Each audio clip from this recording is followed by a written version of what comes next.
After my post with God on our side on September 4th, I've been asked if saying God save Trump from assassination breaks the third commandment: you shall not use God's name in vain. Was it a miracle? I don't know. I'm glad he wasn't another casualty of our children whose parents arm better than combat soldiers.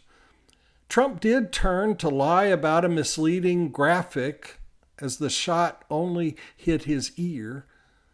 Did it help him listen? I don't know. I do know this from comforting those who grieve: God doesn't stop a bullet, grab a wheel from an impaired driver, or pull the innocent off a cross. God allows our choices, and God allows us to suffer the consequences of our choices. God grieves with us, even when we take no responsibility for our deeds. I do know this from personal experience. When God acts in my life, I see a transformation. I see a change, an improvement that lasts more than a few hours.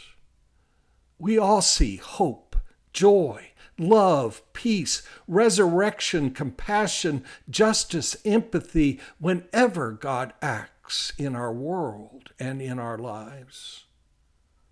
And I do know this from Scripture.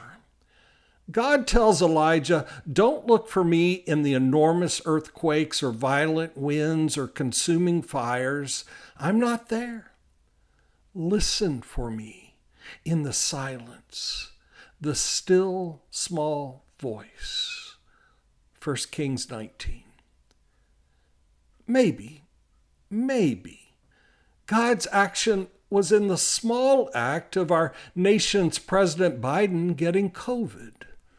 When COVID forced him to stop running and listen to the still small voice of God and advisors, to focus on the remainder of his presidency and pass the mantle to Kamala Harris. Was that a miracle? I don't know, but I wonder.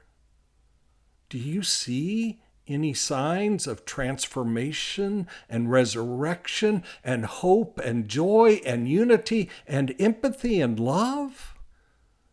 That's usually a good sign God's involved. When have you been transformed by God acting through your suffering beyond your control? What signs do you look for to see God at work in our world? When do you listen in silence to the still small voice of God?